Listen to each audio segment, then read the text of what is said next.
people who knew David Ferry would not enter from the front. So as we sat down, we're sitting down on an antique piece of furniture from his mother. He has nice chintz curtains, but the rest of it looks like 6 or 7 garage sales all slammed together. He had a book on nursing and surgical procedures, how to do operations. He had the DIFCO manual, and nobody has the DIFCO manual unless they're doing cancer research or other kinds of tissue culture and so on. We were there not only most of the day, but all night long that night. And I took reams of notes on what he was saying.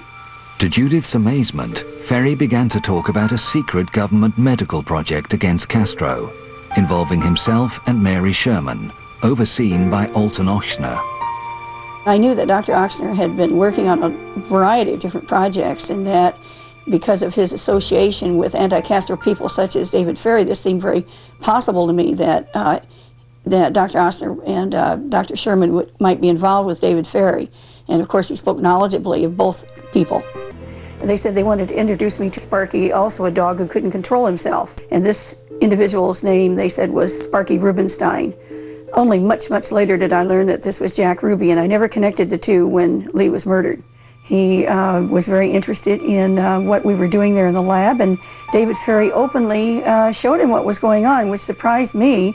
And then he turned his attention to Lee and mentioned some things that showed me that he had known him for quite a while. Following a raucous party at Ferry's apartment, Judith began to have reservations about her exotic new friends and their wild claims.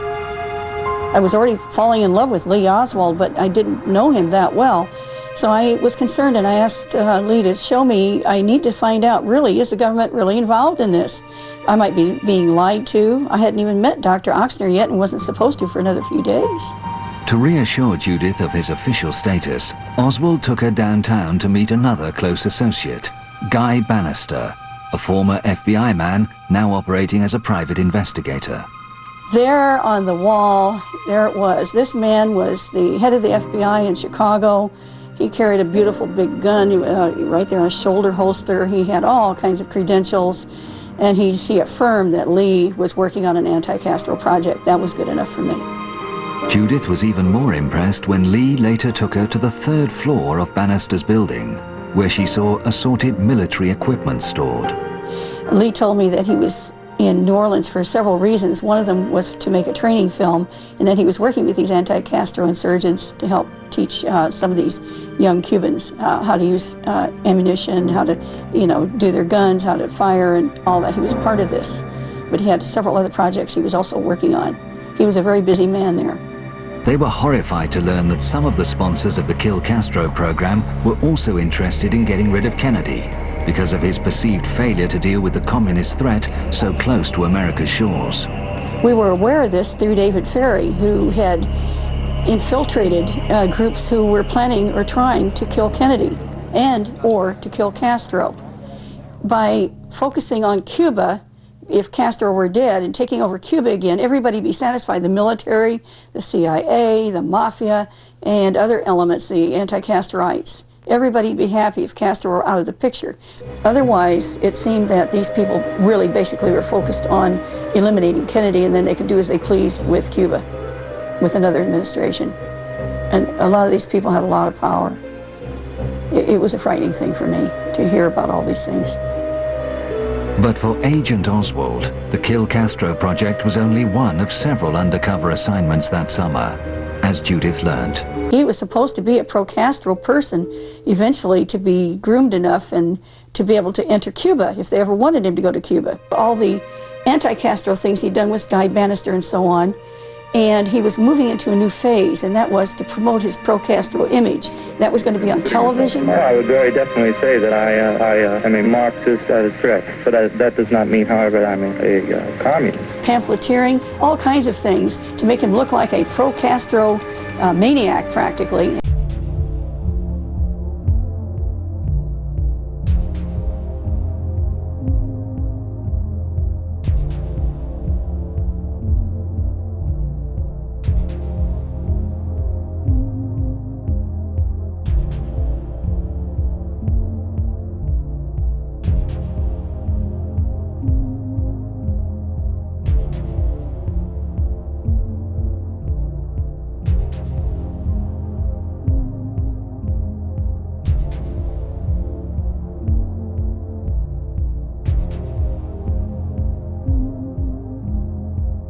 later learned Oswald traveled to Mexico City in late September to hand over the deadly materials intended for Castro.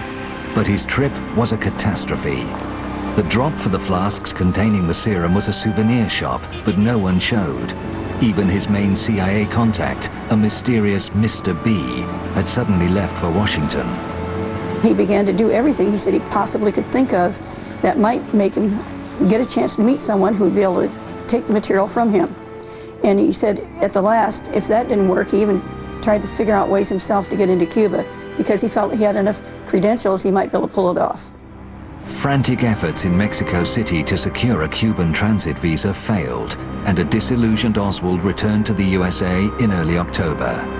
In Dallas, his handlers told him that Hurricane Flora had brought chaos to Cuba, and the mission to murder Castro had been aborted. He was given new orders. He would be getting a job, just like he had at Riley. It was all set up in advance at this particular building known today as the Texas School Book Depository building. In the weeks before the assassination, Lee was still able to confide in Judith, thanks to David Ferry. He did manage to set up through the Mafia a special phone line using their racing telephone lines that they had between Miami and Dallas. And that was perfectly free. We didn't have to spend a nickel.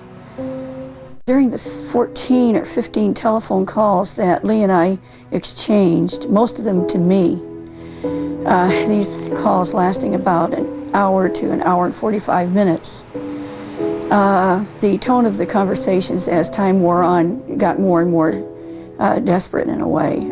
Lee was penetrating a ring that he had gotten introduced into by David Ferry and Clay Shaw, and Lee put on the robes of one who was interested in sincerely assassinating the president, and this was not ever the case in reality. Oswald supposedly returned from a trip to Mexico City, a very enigmatic trip, in which he made loud noises about getting a visa to Cuba at both the Soviet and the Cuban embassies there, and created quite a ruckus when he was turned down. This again established his bona fides as a Castro partisan, and I'm sure if it was actually Oswald, because there's a lot of evidence that it was not he but a double that showed up down there, in any event, his bona fides as a Castro revolutionary were established. And upon his return to Dallas, he was in essentially the same role that he had been in New Orleans, being dangled in this ongoing intelligence operation. And the final denouement, of course, was that this intelligence operation in which he was being controlled simply set him up to take the tumble for the presidential assassination. They controlled him, and that's where he wound up, in the Dallas School Book building, and he was simply, like he said in his own words, the patsy.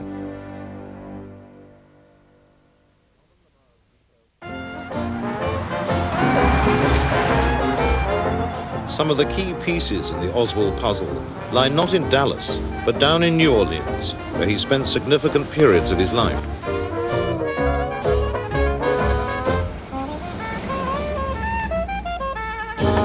In an unbroadcast interview with a local radio and television station only months before the assassination, Oswald spoke about his life.